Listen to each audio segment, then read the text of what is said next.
ओम शांति। ओम शांति। ओम शांति।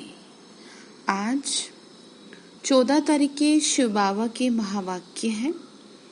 आज की मुरली में बाबा ने हम बच्चों को कहा कि बच्चे, दुनिया में अगर कुछ भी उल्टा सीधा हो रहा है मनुष्यों के साथ, यानी दुख हो रहा है किसी को, या किसी के जीवन में हार भी हो रही है, कभी कोई जीत भी रहा है, तो सब मनुष्य जो है ना वो मेरे पे डाल देते हैं, जबकि वो ये नहीं समझते कि वो उनके कर्मों का फल है। जैसे कि मैंने आपको बताया ना, किसी घर में बच्चे ने जन्म लिया, कल को वो मर गया, तो लोगों ने भगवान को ब्लेम करना शुरू किया।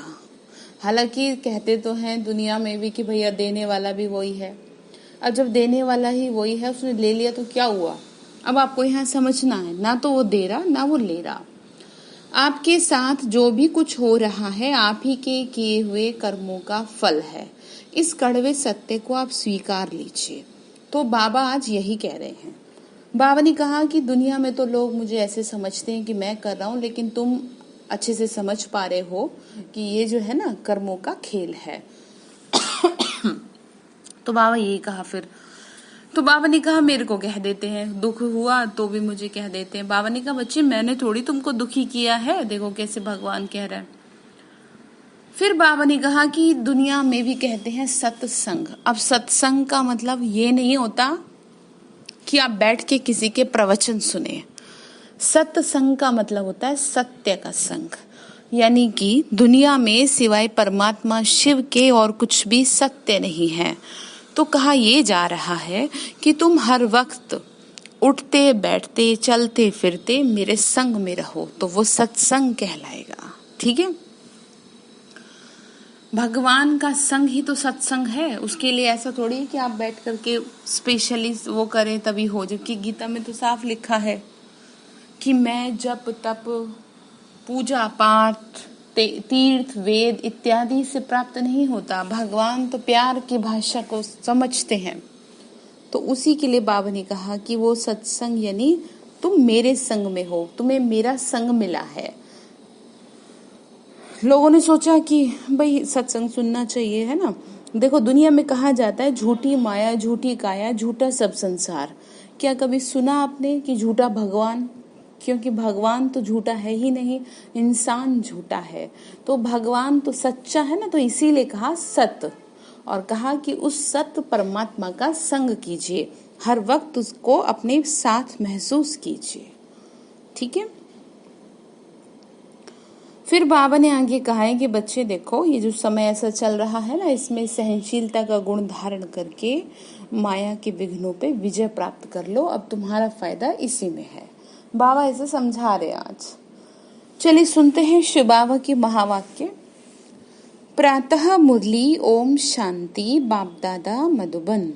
मीठे बच्चे, तुम अभी सच्ची सच्ची पाठशाला में बैठे हो। यही है ना पाठशाला, ये सत्संग भी है। यहाँ तुम्हें सत्य बाप का संग मिला है जो पार लगा देता है। एक वही तो है जो हमें पार ले जाएगा, बाकी सब तो क्या है, डुबोने वाले हैं। भगवान ही तो है जो पार करता है। प्रश्न बाबा ने पूछा, हिसाब किताब के खेल से मनुष्यों की समझ और तुम्हारी समझ में कौन सा अंतर है? हिसाब किताब समझते हैं ना, कर्मों का हिसाब किताब। जो लोगों को लगता है जी भाई भगवान कर रहा है, तो आपको समझा दिया गया है ना, भगवान कुछ नहीं कर रहा। आज आप सुखी हैं, दुखी हैं, अमीर हैं या गरीब हैं, पढ़े लिखे हैं या अनपढ़ हैं, रोगी हैं या निरोगी हैं, आप सब अपने किए हुए कर्मों के परिणाम स्वरूप हैं। अब ऐसा नहीं है कि भगवान ने आपको रोगी बनाया। ठीक है, तो ध्यान रखिएगा। बाबा ने कहा मनुष्य समझते हैं ये जो सुख दुख का खेल चलता है, ये सब दुख सुख परमात्मा ही देते हैं, और तुम बच्चे समझते हो कि यह हर एक के कर्मों के हिसाब का खेल है। बाप किसी को भी दुख नहीं देते, वो तो आते ही हैं सुख का रास्ता बताने। बाबा कहते हैं बच्चे, मैंने किसी को भी दुखी नहीं किया, ये तो तुम्हारे ही कर्मों का फल है। तो गीत है, इस पाप की दुनिया से कहीं दूर ले चल। ओम शांति। मीठे मीठे रूहानी बच्चों ने गीत सुना। किसको पुकारते हैं? बाबा को। बाबा आकर इस पाप की कलयुगी दुनिया से सतयुगी पुण्य की दुनिया में ले चलो। अभी जीव आत्माएं सभी कलयुगी हैं। उन्हों की बुद्धि ऊपर जाती है। बाबा कहते हैं मैं जो हूँ, जैसा हूँ, ऐसा कोई नहीं जानते। बाबा ने क्या कहा? मुझे आइडेंटिफाई नहीं कर पा रहे हैं, जानते ही नहीं। ऋषि मुनि आदि भी कहते हैं हम रचयिता, मालिक अर्थात बेहद के बाप और उनकी बेहद की रचना के आदि मध्यंत को नहीं जानते। ऋषि मुनि ऐसे कहते हैं। आत्माएं जहाँ रहती है वह है ब्रह्ममय तत्व। बाबा ने कहा तुमको मैंने बताया आत्माएं जहाँ रहती हैं। कहाँ रहती हैं आत्माएं? जिसको परम धाम कहते हैं, जिसको शांति धाम भी कहते हैं, जिसको सोल वर्ल्ड भी कहते हैं, ब्रह्मलोक भी कहते हैं, अमरलोक भी कहते हैं। वहां पे कौन है? वहां पे हम आत्माएं शिव बाबा के साथ रहती हैं। हमारा घर ही वो है, वापस चलेंगे ना। बाबा ने कहा बाकी इस मांडवे में तो बिजली आदि सब चाहिए ना, यानी इस दुनिया में ना मूल वतन ना सूक्ष्म वतन में किसकी जरूरत? सूर्य चांद की होते ही नहीं। बाकी इस मांडवे में चाहिए। तो इस मांडवे को बिजली मिलती है रात को। किससे? चांद सितारे। और दिन में सूर्य से। ये है बत्तियां जिनको लोगों ने देवता समझ के पूजा। कलयुग की जो डेफिनेशन बताई जाती है शास्त्रों अनुसार भी वो भी यही तो है। कलयुग है कलह कलेश का युग। और एक यही युग ऐसा है जिसमें कि मनुष्य क्या है? मनुष्य बहुत ही ज्यादा हर चीज की पूजा करना शुरू करता है। कैसे हर चीज की पूजा? नदी नाले चौखट सूरज चांद सितारे ठिक्कर बित्तर सबकी पूजा करेगा। तो ये निशानी है कलयुग के अंत की। तो वही बाबा बता रहे हैं। बाबा ने कहा रात को फिर बत्ती, रात को तो फिर भी बत्ती जलानी पड़ती है ना। इन बत्तियों के होते हुए भी अंधियारा कहा जाता है। बाबा ने कहा सूरज चांद के होते हुए अंधियारा कहा जाता है। सतयुग त्रेता को कहा जाता है दिन और भक्ति मार्ग को कहा जाता है रात। ये भी समझने की बात है। नई दुनिया से फिर पुरानी जरूर बनेगी, फिर नई होगी तो पुरानी का विनाश जरूर होगा। ये है बेहद की दुनिया। मकान भी कोई बड़े बड़े होते हैं राजाओं आदि के। ये है बेहद का घर, मांडवा अथवा स्टेज। इनको कर्म क्षेत्र भी कहा जाता है। कर्म तो जरूर करना होता है ना। सब मनुष्यों के लिए यह कर्म क्षेत्र है। सबको कर्म करना ही है। ये जो दुनिया है ये क्या है? कर्म क्षेत्र है। पाठ बजाना ही है। पाठ हर एक आत्मा को पहले से मिला हुआ है। तुम्हारे में भी कोई है जो इन बातों को अच्छी रीति से समझ सकते हैं। वास्तव में ये गीता पाठशाला है। पाठशाला में कभी बूढ़े आदि पढ़ते हैं क्या? यहाँ तो बूढ़े जवान बच्चे सब पढ़ते हैं, क्योंकि ये आत्मा की पढ़ाई है, शरीरों की पढ़ाई नहीं है। बाबा ने कहा यहाँ तो बूढ़े जवान सब पढ़ते हैं। वेदों की पाठशाला नहीं कहेंगे। वहाँ कोई भी लक्ष्य नहीं होता। यहाँ आपको लक्ष्य दिया गया है मनुष्य से देवता बनने का। बाबा ने कहा बच्चे वहाँ कोई भी एम ऑब्जेक्ट होती नहीं। हम इतने वेद शास्त्र आदि पढ़ते हैं, इनसे क्या बनेंगे वह जानते ही नहीं।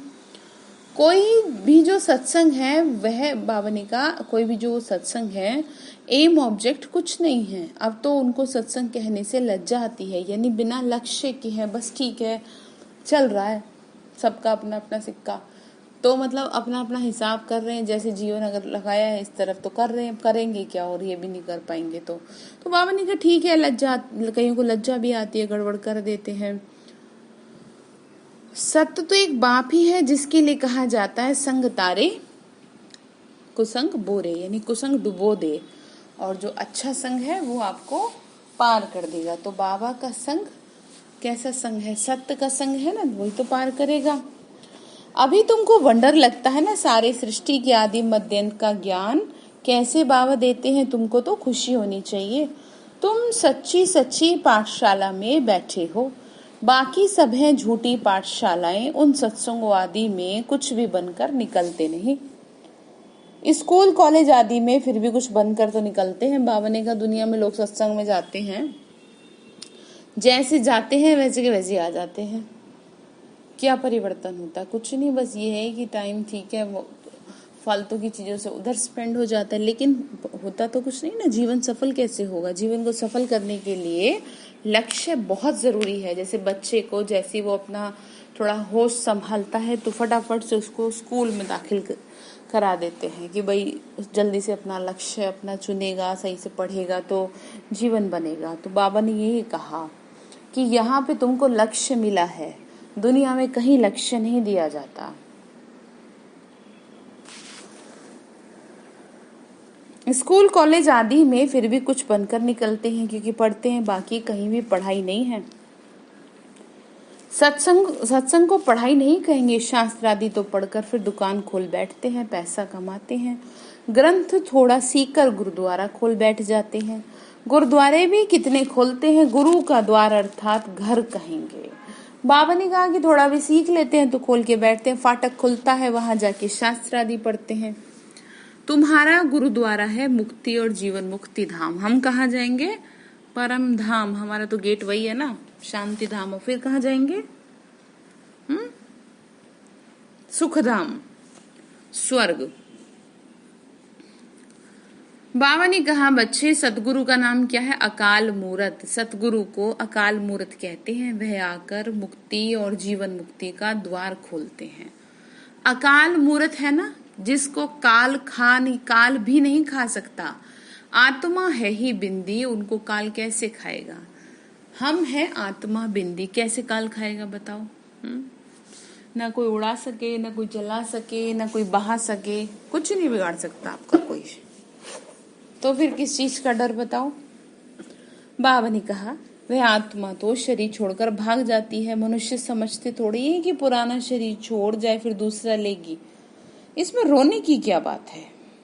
ये तो तुम जानते हो ना, ड्रामा अनादि बना हुआ है। हर एक का पार्ट अपना है और उसको बजाना ही है। सब अपना अपना पार्ट प्ले कर रहे हैं। बाबा कह रहे हैं इस पार्ट को पक्का करो, ठीक है। जैसे कि मूवी में किसी को गाली देने का पार्ट मिला है, किसी को क्रोध करने का पार्ट मिला है, तो बाबा ने कहा कि भाई ठीक है, वो अपना करे, तुम अपना करो। तुम्हें भी तो दिया है मैंने कुछ पार्ट। बाबा ने कहा तो इसमें गलत क्या हो रहा है? सब अपना अपना प्ले कर रहे हैं, बाकी सबके कर्मों की कहानी का फल मेरे पास है ही, अपने आप ही मिलता रहेगा। बाबा ने कहा कि बच्चे, बाबा ने तुमको समझाया ना, सतयुग में है नष्ट मोहा, मोह जीत की भी कहानी है ना, पंडित लोग सुनाते हैं। माताएं भी सुन सुनकर फिर ग्रंथ रख बैठ जाती हैं सुनाने के लिए। बहुत है ऐसी माताएं भी जो सुनाती। बहुत मनुष्य जाके सुनते हैं, उनको कहा जाता है कन रस, कानों को रस मिलता है ना। ड्रामा प्लान अनुसार मनुष्य तो कहेंगे हमारा दोष ही क्या है। तो बाबा कहते हैं तुम हमको बुलाते हो दुख की दुनिया से, ले जाओ। अब मैं आया हूं तो मेरा सुनना चाहिए ना। भक्ति में हमने भगवान को बुलाया, हे भगवान आ जाओ। कालों के काल महाकाल को बुला लिया, सोचा नहीं किसको बुला रहे हैं और अब पीछे भाग रहे हैं। कैसे होगा? ऐसे तो गलत हो जाएगा ना। फिर वो आया तो लेके जाएगा, पर ऐसे नहीं लेके जाएगा आपको जैसे आप अभी इस टाइम है, साफ सुथरे करके लेके जाएगा।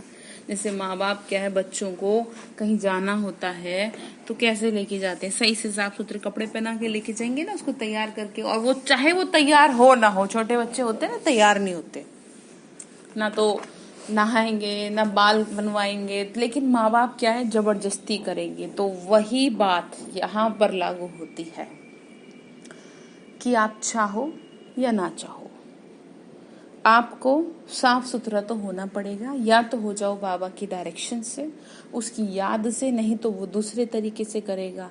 लेके तो जाएगा ना साथ, बुलाया है आपने, ऐसे समझा रहे हैं। फिर कहा बाप कहते हैं तुम हमको बुलाते हो, अब मैं आया हूँ तो मेरी सुनो तो सही। बाप बच्चों को बैठ समझाते हैं, अच्छी मत मिलती है तो वह लेनी चाहिए ना। तुम्हारा भी कोई दोष नहीं है, ये भी ड्रामा था। राम राज्य रावण राज्य का खेल बना हुआ है। खेल में कोई हार जाते हैं तो उनका दोष थोड़ा ही है। जीत और हार होती है, इसमें लड़ाई कैसी? तुमको बादशाही थी ये भी आगे मालूम नहीं था। अभी तुम समझते हो ना, जो सर्विसेबल है, जिसका नाम बाला है, दिल्ली में सबसे नामी ग्रामी समझाने वाला कौन है, तो झट नाम लेंगे जगदीश का। जगदीश भाई जी हमारे बहुत पुराने बाबा के अनन्य रत्न थे। उनकी बुक्स भी बहुत छपी हैं। बहुत ही उनका अच्छा वो था, मतलब आप देख सकते हैं, गूगल पे करेंगे या यूट्यूब पे, नहीं तो अदरवाइज मैं ग्रुप में भेज दूंगी उनकी डिटेल्स। जैसे सूरज भाई जी है ना, लेकिन वो तो बहुत आगे की आत्मा थी। 6 महीने का बाबा ने एक बार टारगेट दिया था, तो उन्होंने सोच लिया था 6 महीने में अब खत्म होने वाला है सब। इसी वजह से संपूर्णता को प्राप्त हुए। बाबा ने कहा, बच्चे तुम्हारे लिए मैगजीन भी निकालते हैं, उसमें सब कुछ आ जाता है। अनेक प्रकार की पॉइंट्स लिखते हैं। ब्रज मोहन भी लिखते हैं। ब्रज मोहन भाई जी को तो आप जानते होंगे। बाबा ने कहा, लिखना कोई मासी का घर थोड़े ही है। बाबा ने कहा, इस तरह से विचार करके, ज्ञान का मंथन करके लिखना कोई इतना आसान नहीं है। अच्छी सर्विस करते हैं, कितने लोग पढ़ के खुश होते हैं। बच्चों को भी रिफ्रेशमेंट मिलती है। कोई कोई प्रदर्शनी में बहुत माथा मारते हैं, कोई कोई कर्म बंधन में फंसे हुए, इसीलिए इतना उठा नहीं सकते, ये भी कहेंगे ड्रामा। अबलाओं पर भी अत्याचार होने का ड्रामा में है, ऐसा पाठ क्यों बजाया, ये प्रश्न ही नहीं उठता। बाबा ने कहा, जैसे कई लोग कहते हैं ना, भगवान तुमने ऐसा किया ही क्यों। बाबा ने कहा, ये तो जो है ना तुम्हारा बेकार का क्वेश्चन है, ये क्वेश्चन ही गलत है। जो होना है वो तो होगा ना, जिसका जो पार्ट है। ऐसा पार्ट क्यों बजाया, ये प्रश्न ही नहीं है, ये तो अनादि बना बनाया ड्रामा है। बस आपको प्लस पॉइंट ये समझा दिया जा रहा है कि जितना कर सकते हो कर लो। उनको कुछ कर थोड़े ही सकते हैं। कोई कहते हैं हमने क्या गुनाह किया जो ऐसा पाठ रखा। अब गुनाह की तो बात नहीं, ये तो पाठ है। अब लाए कोई तो निमित्त बनेंगे जिस पर सितम होंगे। ऐसे तो फिर सब कहेंगे हमको यह पाठ क्यों दिया। नहीं, ये बना बनाया ड्रामा है। पुरुषों पर भी अत्याचार होते हैं। इन बातों में सहनशीलता कितनी रखनी पड़ती है। यानी किसी घर में पुरुष पे, किसी घर में स्त्री पे होते हैं, किसी ना किसी पे तो होते हैं ना। तो बाबा ने कहा, ये थोड़ी तुम कह सकते हो कि भाई ऐसे क्यों। अब कुछ तो करना ही होगा ना, कुछ तो होगा ही पार्ट आपका। बाबा ने समझा, इन बातों में दिमाग मत लगाओ, ये लगाओ कि आपकी बुद्धि कितनी बाबा से जुड़ी हुई है। बाबा ने कहा, बहुत सहनशीलता चाहिए, माया के विघन तो बहुत पड़ेंगे। विश्व की बादशाही लेते हो तो कुछ मेहनत तो करनी पड़ेगी ना, कुछ तो मेहनत करोगे। ड्रामा में आपदाएं, खिटखिट आदि कितनी है। अबलाओं पर अत्याचार लिखा हुआ है, रक्त की नदियां भी बहेंगी, कहाँ भी सेफ्टी नहीं रहेगी। बाबा ने कहा, अभी तो सुबह को क्लास आदि में जाते हो सेंटर्स पर, वह भी समय आएगा जब तुम बाहर निकल भी नहीं सकेंगे। दिन प्रतिदिन जमाना बिगड़ता जाता है और बिगड़ना है। बाबा कोई डरा नहीं रहे, अलर्ट कर रहे हैं, बता रहे हैं कि भाई ऐसे से होना है। दुख के दिन बहुत जोर से आएंगे। अब बीमारी आदि में दुख होता है तो फिर भगवान को याद करते हैं, पुकारते हैं। अभी तुमको मालूम है ना कि अब थोड़े से दिन रहते हैं। कहाँ के लिए? शांति धाम की तरफ चल रहे हैं, तो थोड़े दिन ही रह गए हैं, वैसे समझा रहे हैं। दुनिया को तो ये पता ही नहीं, तुमको पता है। अभी तुम बच्चे फील करते हो, अभी बाप को पूरी रीति जान गए हो। वह सब तो समझते हैं परमात्मा लिंग है, शिवलिंग की पूजा भी करते हैं। तुम शिव के मंदिर में जाते थे, कभी ख्याल किया कि शिवलिंग क्या चीज है? जरूर यह जड़ है तो चैतन्य भी होगा। ठीक है ना, समझा रहे हैं। ये तब क्या है? भगवान तो रचता है ऊपर में ज्योति बिंदु स्वरूप, ऐसा रूप थोड़े ही जैसे शिवलिंग का बना दिया।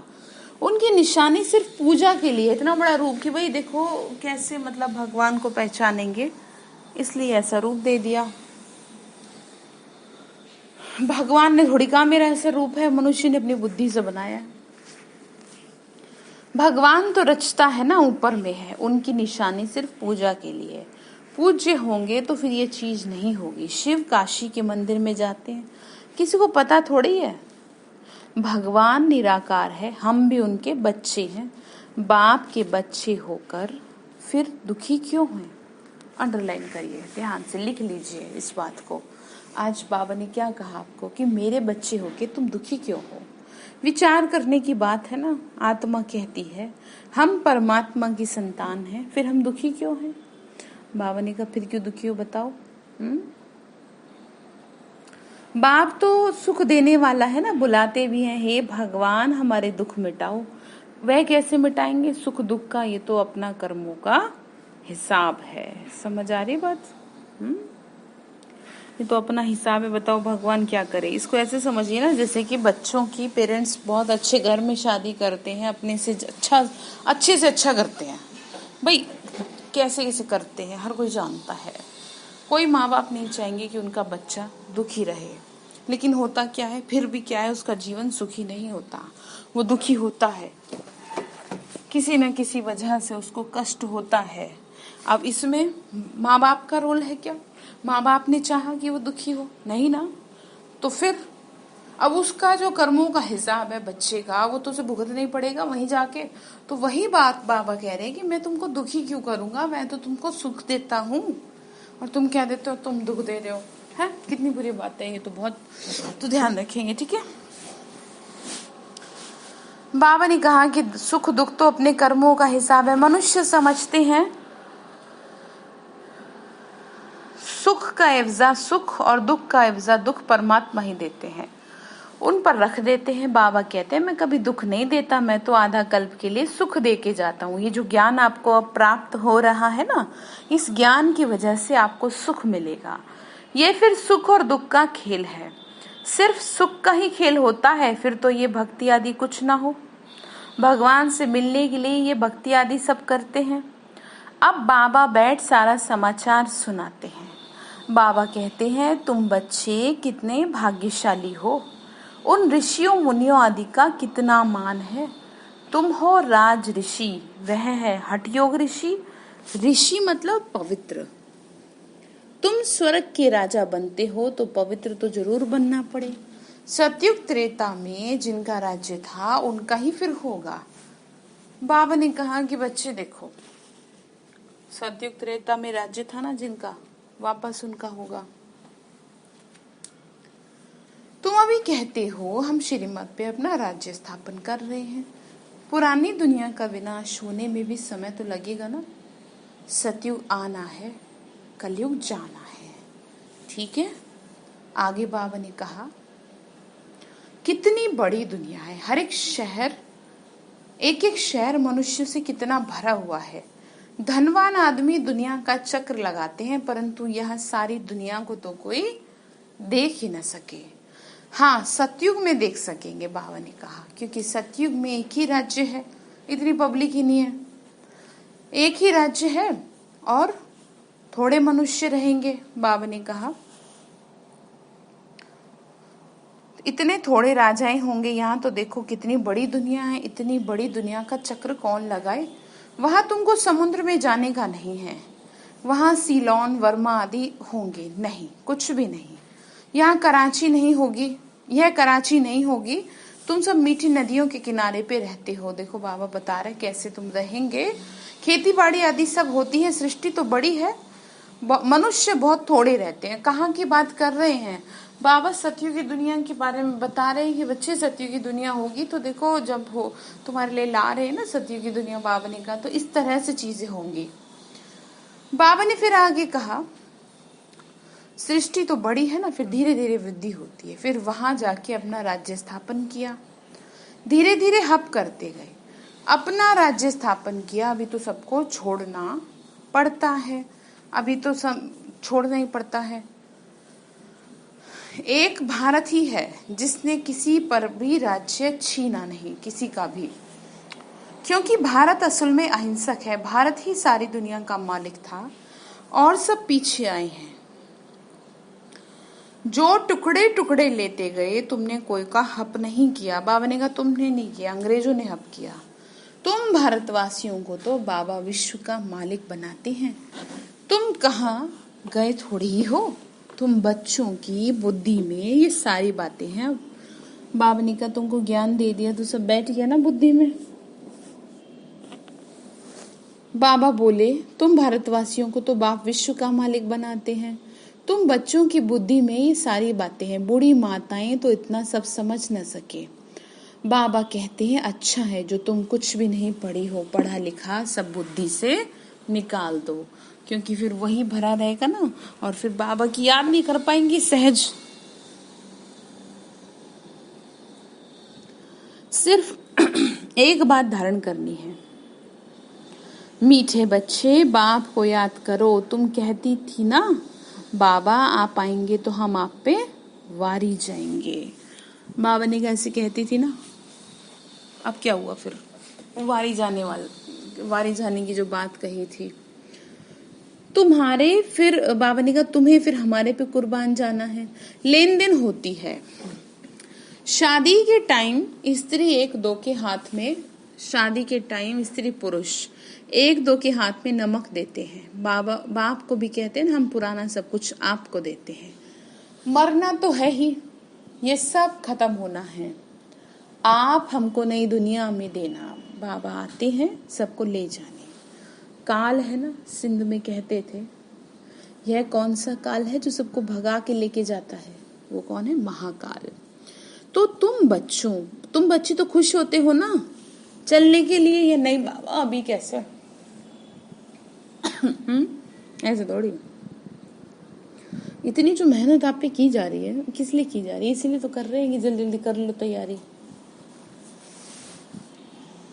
बाबा ने कहा देखो मैं आता ही हूँ तुमको ले जाने, तो तुमको तो बहुत खुशी से अपने घर चलना है ना, खुशी से जाएंगे ना घर, सहन भी करना पड़ता है। अच्छे अच्छे बड़े बड़े घर की माताएं मार खाती हैं, तुम सच्ची सच्ची कमाई करते हो।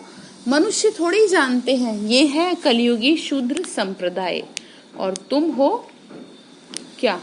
संगम युगी पुरुषोत्तम। जानते हो पहले नंबर में पुरुषोत्तम यह लक्ष्मी नारायण है। सबसे जो उत्तम से उत्तम पुरुष है वो कौन है? लक्ष्मी नारायण। जानते हो ना इस बात को, फिर डिग्री कम हो जाती है। देखो पुरुषोत्तम का मतलब ये नहीं है कि कोई पुरुष को उत्तम कहा गया है, यहाँ पे फर्स्ट ग्रेड को, जो फर्स्ट पोजीशन पे है उसे पुरुषोत्तम कहा गया है, जो सबसे पहले है। फिर बाबा ने की डिग्री कम हो जाती है तो फिर ऊपर से नीचे आते रहेंगे, फिर आहिस्ता आहिस्ता गिरते हैं। इस समय सब गिर चुके हैं, झाड़ पुराना हो चुका है, तना सड़ गया है। अब फिर स्थापना होती है। तना किसका है? सृष्टि का। फाउंडेशन लगता है ना, कलम कितना छोटा है फिर उनसे कितना बड़ा झाड़ बढ़ जाता है, ये भी तो झाड़ है। सतयुग में छोटा झाड़ होता है, अब कितना बड़ा है। वैरायटी फूल कितने हैं? बाबा ने कहा वैरायटी फूल मतलब आत्माएं तरह तरह की हैं इस सृष्टि रूपी झाड़ में। एक ही झाड़ में कितनी वैरायटी है? अनेक वैरायटी धर्मों का झाड़ है, मतलब अलग अलग धर्मों की आत्माएं हैं। बाबा ने कहा एक सूरत ना मिले दूसरे से, बना बनाया ड्रामा है, एक जैसा पार्ट तो कोई का हो ही नहीं सकता। इनको कहा जाता है कुदरती बना बनाया बेहद का ड्रामा। इनमें भी बनावट बहुत है।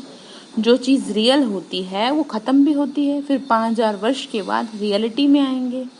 चित्र आदि भी कोई रियल बने हुए थोड़ी हैं। ब्रह्मा की भी शक्ल फिर 5000 वर्ष बाद तुम देखेंगे। बाबा ने कहा ब्रह्मा बाबा को भी फिर 5000 वर्ष बाद देखेंगे। बाबा ने कहा जो रियलिटी है वो थोड़ी ना उतनी अच्छे से चित्र में दिखाई गई है। इस ड्रामा की राज को समझने में बुद्धि बड़ी विशाल चाहिए, और कुछ न समझो तो सिर्फ एक बात बुद्धि में रखो, एक शिव बाबा दूसरा न कोई, ये आत्मा ने कहा।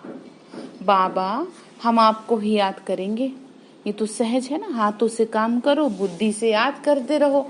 कोई आपको ये थोड़ी कहा है जी सन्यासी बन के बैठ जाओ। हमने कुछ सन्यास नहीं किया, हमने विकारों से बुराइयों से सन्यास किया है, करना भी नहीं है हमें। किससे सन्यास? घर बार से, परिवार से, समाज से नहीं, विकारों से करना। जहाँ पे विकार हो, जहाँ बुराइयां हो, उनको छोड़ते आगे की ओर चलते आना। ठीक है?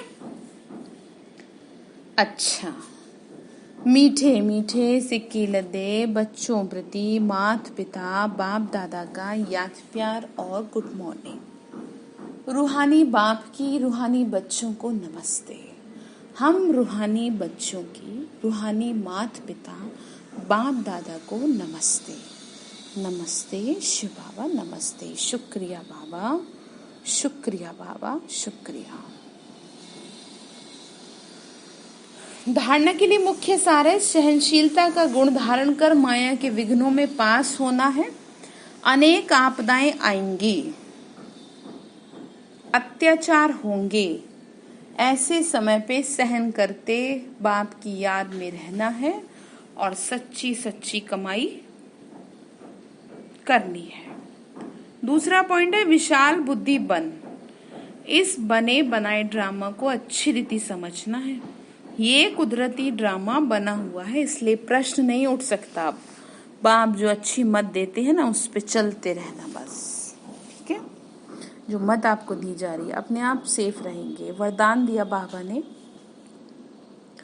बाप समान वरदानी बन, हर एक के दिल को आराम देने वाले मास्टर दिलाराम भव। भगवान के समान वरदानी, जो बाप समान वरदानी मूर्त बच्चे, यानी सबको ब्लेसिंग देते चलो। वह कभी किसी की कमजोरी को नहीं देखते, वो सब के ऊपर रहम दिल होते हैं। जैसे बाप किसी की कमजोरी दिल पर नहीं लेते ना, धारण नहीं करते, दिल पर नहीं रखते, ऐसे वरदानी बच्चे भी किसी की कमजोरी दिल में धारण नहीं करते। हर एक की दिल को आराम देने वाले मास्टर दिलाराम भव। इसीलिए साथी हो या प्रजा हो, सभी उनका गुणगान करते हैं। सभी के अंदर से यही आशीर्वाद निकलती है कि ये हमारे सदा स्नेही और सहयोगी हैं। स्लोगन है, संगम युग पर श्रेष्ठ आत्मा वह है जो सदा बेफिक्र बादशाह है। ठीक है, तो हैं आप बेफिक्र बादशाह, फिक्र है तो ध्यान रखिएगा। आज बाबा ने जो काम दिया है ना, वो क्या है, सभी के प्रति रहम की भावना हो आपके अंदर। ठीक है, क्या कहा, सभी के प्रति रहम की भावना, उस सभी के प्रति ये भावना कि बाबा इस आत्मा का कल्याण कीजिए। अच्छा, ओम शांति।